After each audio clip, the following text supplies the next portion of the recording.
Assalamualaikum warahmatullahi wabarakatuh. Perkenalkan, nama saya Ridho Asmail Fizar dari kelas APA semester 2 yang sedang menjalani tugas dari dosen Dr. Andes Iskandar Arnel yang tugasnya tentang Al-Madinah Al-Fadilah karya Al-Farabi. Mengenai Al-Farabi juga dikenal sebagai Abu Nasr Al-Farabi, adalah seorang filsuf dan ilmuwan muslim terkemuka yang lahir pada sekitar tahun 872 Masehi di kota Farab, Kazakhstan. Sekarang dikenal sebagai Otrar. Dia adalah salah satu figur terkemuka dalam sejarah pemikiran muslim dan dianggap sebagai salah satu tokoh penting dalam tradisi filsafat Yunani Arab. Al-Farabi dibesarkan di lingkungan yang didominasi oleh kebudayaan Persia dan bahasa Arab.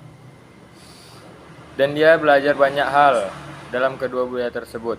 Dia belajar ilmu pengetahuan, filsafat, matematika, dan musik di Baghdad dan Kufah. Dan kemudian pindah ke istana Amir Bukhara, di mana dia menjadi seorang sarjana terkenal.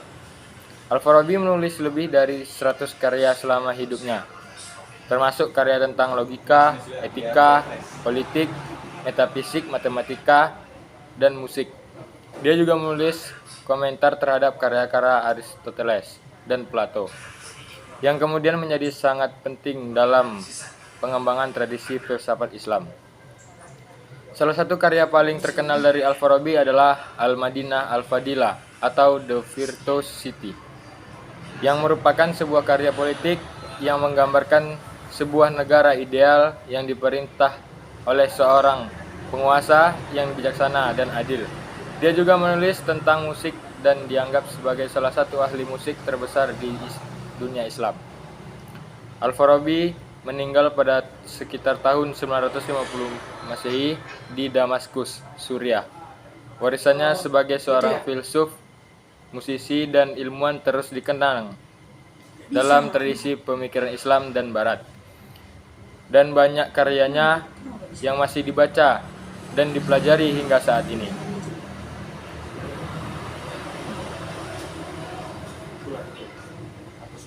Ada 3 pokok pemikiran Al-Farabi dalam merubah suatu negara menjadi negara yang utama. 3 pokok pemikiran tersebut yaitu negara. Al-Farabi berpendapat bahwa suatu negara sama halnya seperti susunan tubuh manusia yang sehat dan sempurna. Masing-masing anggotanya berusaha dan bekerja sama untuk menyempurnakan dan memelihara segala kehidupan bersama. Sebagaimana halnya tubuh manusia yang mempunyai anggota-anggota yang masing-masing berbeda-beda tugas dan kesanggupannya. Di atas semuanya ada suatu anggota tubuh yang merupakan kepala seluruh anggota, yaitu hati. Demikian juga dengan halnya negara. Masing-masing rakyatnya mempunyai tugas dan kepandaian yang berbeda-beda, yang dipimpin oleh seorang pemimpin negara, sedangkan yang lainnya membantunya dalam berbagai kedudukannya.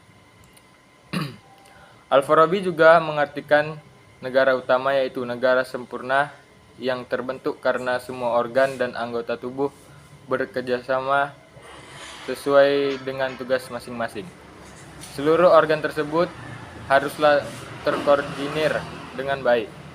Disinilah peran pemimpin yang arif diperlukan dalam mengatur suatu negara.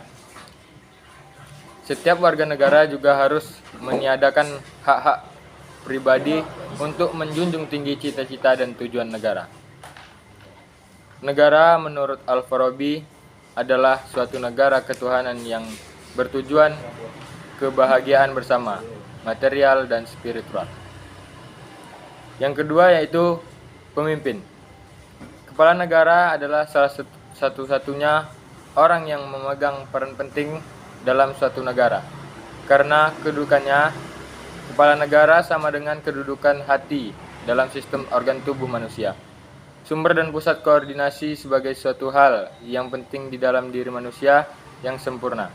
Oleh karena itu, pekerjaan kepala negara tidak hanya bersifat politis, melainkan etis sebagai pengendali way of life.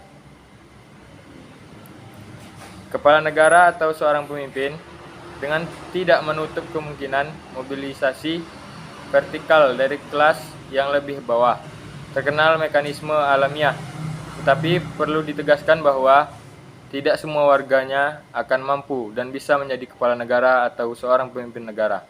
Hanya orang yang berada pada kelas tertinggi lah yang dapat menjadi pemimpin negara. Tingkat rendah-rendah posisi mereka ditentukan oleh dekat jauh mereka dari jajaran kepala negara. Dan ini dapat ditentukan oleh tingkat kesempurnaan pengetahuan mereka tentang keutamaan dan kebahagiaan sesungguhnya. Al-Farabi memberikan kriteria khusus untuk menjadi seorang kepala negara. Yang pertama ialah sempurna anggota badannya. Yang dimaksud dengan sempurna anggota badannya di atas yaitu seorang pemimpin haruslah tidak memiliki kecacatan sedikit pun, baik dari segi rohani maupun jasmaninya. Sehat dalam pemikiran, jiwa, dan anggota badannya. Yang kedua ialah besar pengertiannya dalam memahami. Pemimpin yang baik haruslah yang memiliki pemikiran tentang negara yang baik, baik dari segi politik, sosial, budaya, agama, dan lain sebagainya, dan mampu menangkap aspirasi yang disampaikan oleh masyarakat kepadanya. Yang ketiga ialah bagus daya tangkap atau ingatannya. Pemimpin haruslah memiliki daya ingat yang kuat dengan mengarahkan potensi indrawi dalam penglihatan dan pendengarannya.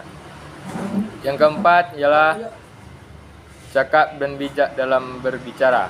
Pemimpin yang baik haruslah memiliki tutur bahasa yang baik dalam menghadapi dan menanggapi argumen-argumen yang datang dari masyarakat dan mudah dalam menyambungkan pemikiran kepada masyarakat.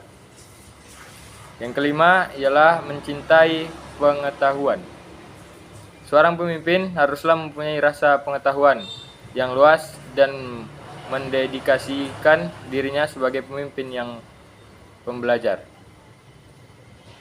Yang keenam ialah tidak serakah dalam bahan pangan dan hubungan seks. Pemimpin haruslah tidak mengindahkan kenikmatan karena makanan, minuman, dan hubungan seksual. Juga enggan pada pertaruhan judi. Yang ketujuh, cinta akan kebenaran dan benci kebohongan. Pemimpin yang baik haruslah mencintai kebenaran, selalu membela kepada yang benar, tidak membenarkan yang salah, dan membenci kebohongan. Yang ke-8, cinta akan keadilan dan benci kezaliman. Seorang pemimpin haruslah mencintai keadilan dalam segala hal, tidak mementingkan sebelah pihak atas dasar apapun, dan membenci kezaliman. Yang terakhir ialah tidak hidup dalam kemewahan dunia. Pemimpin tidak seharusnya membalut diri atau keluarganya dengan kemahawian dunia, serta pemimpin harusnya memperkasa masyarakatnya. Al-Farabi juga menggambarkan keutamaan bagi kepala negara untuk membersihkan jiwanya dari berbagai aktivitas hewani seperti korupsi, manipulasi, tirani yang merupakan aktualisasi pemerintahan jahiliyah, pemerintahan fasik, pemerintahan apatis, dan pemerintahan sesat. Karena kepala negara menjadi sumber peraturan dan keseharian hidup dalam masyarakat, maka ia harus bertubuh sehat, kuat, berani, pintar, serta cinta kepada ilmu pengetahuan. Sebagaimana yang telah dikatakan di atas, sehingga yang paling ideal menjadi kepala negara adalah mampu berkomunikasi dengan akal aktif. Yang ketiga ialah masyarakat. Masyarakat merupakan salah satu yang diamati oleh Al-Farabi dalam membangun konsep-konsep negara utama. Ia membagi masyarakat ke dalam dua kelompok besar, yakni masyarakat yang sempurna dapat berasosiasi demi terciptanya tujuan bersama. dan yang tidak sempurna. Yang dimaksud masyarakat sempurna adalah masyarakat kelompok besar, bisa berbentuk masyarakat kota ataupun masyarakat yang terdiri dari beberapa bangsa yang bersatu dan bekerja sama secara internasional. Sementara yang dikatakan masyarakat tidak sempurna adalah masyarakat yang hanya dalam keluarga maupun desa, dalam lingkup yang lebih kecil. Masyarakat yang terbaik menurut Al-Farabi adalah masyarakat yang bekerja sama serta saling bantu untuk mencapai kebahagiaan. Masyarakat yang demikianlah yang dikatakan masyarakat utama. Baiklah, hanya itu yang dapat saya sampaikan. Lebih dan kurang saya mohon maaf. Billahi taufiq wal hidayah. Assalamualaikum warahmatullahi wabarakatuh.